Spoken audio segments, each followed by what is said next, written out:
Hello guys, Assalamualaikum dan salam sejahtera. So hari ni baru pukul 11.30, 12.30. So kita dah nak masak, tapi bukan makanan berbuka ya. Ni makanan si kecil, dia dah lapar. So kita nak masak, masukkan minyak dulu.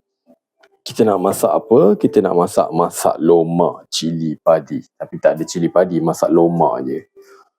Tumiskan bahan-bahan kita. Okey, masukkan bawang besar, bawang putih. Dan kita ada carrot lah, sedikit carrot. Itu je sayur yang diorang makan. Okay, so kalau korang lapar-lapar, simple je resepi ni. Tapi kena tumis lah. Lagilah diorang merasa masak lomak. Tapi masak lomak ni tak ada cili sebab diorang tak tahan pedas. Tapi bawang ada lah. Masukkan.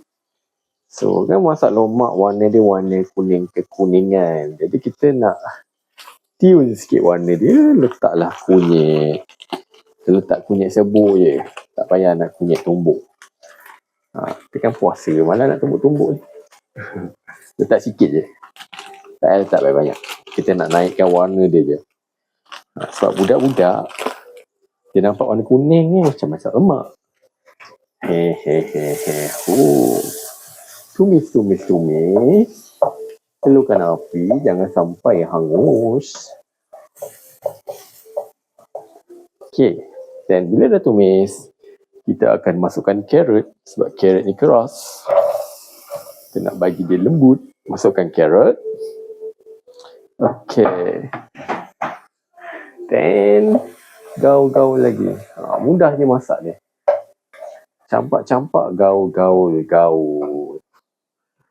Okey, seterusnya kita akan cheat menggunakan party cube ayam.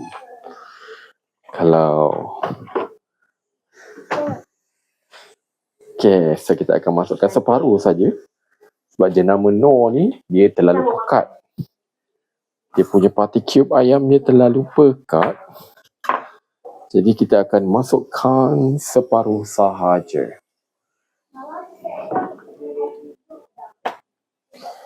Okey, seterusnya kita akan masukkan chicken. Nak kata senang ni, memang campak-campak je masukkan. Cuma ayam lah, selalu kat rumah ada orang ayamnya beku kan. Jadi pergilah kedai Aceh, beli ayam seekor untuk berbuka. Jadi sebahagian tu boleh allocate untuk budak-budak lah. Bagi dia orang bagian dada. Kejam. Okay, so gaul. Kita nak bagi air ayam tu keluar. Okay. Nanti kita akan masukkan air sikit lah. Jadi kita akan renehkan dulu sekejap. Nak bagi air ayam tu keluar. Saya tak suka beli yang ni, tengok dia keras. No ni. Okay. So, next seterusnya kita nak buat apa? Kita akan masukkan sedikit garam. Garam diperlukan. Dia akan memberikan satu tindak balas yang kita panggil hypertonic atau hypo. So air daripada ayam tu akan senang keluar lah kalau awak letak garam. Hypertonic. Kalau hypo dia masuk dalam ayam ni, kita nak keluarkan air dalam ayam, awak tambahkan sedikit garam. Sampailah akan keluar rasa umami tu. Apa aku merepek ni.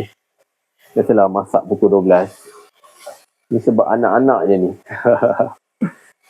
Kita dah lah puasa. Maknya cuti.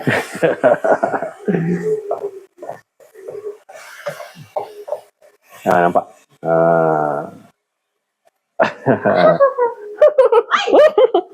Sana. Nak masak. Okay, selepas tu kita akan tambahkan sedikit air. Air secawan.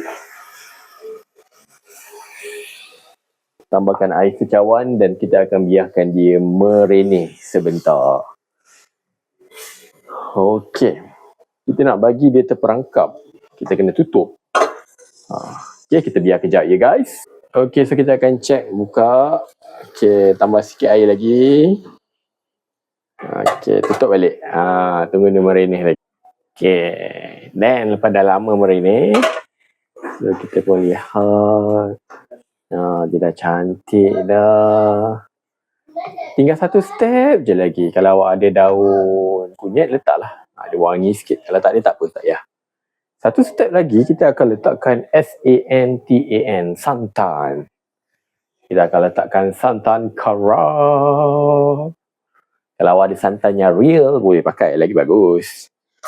Kita tak ada, tapi santan kara ni rasa dia lebih kurang je. Antara brand-brand saya trusted yang ni lah. Okay. Letakkan. Awak jangan. Kenapa awak di sini? Panas. Sila ambil dia. Okay, kita akan gaulkan dia. Gaulkan. Dah berlemoy dah. Baru dia berlemoy. So, akan nampak lah.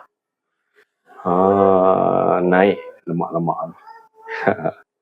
Inilah masak lemak tanpa cili. Kebenaran. Ini masak lemak kebenaran untuk budak-budak.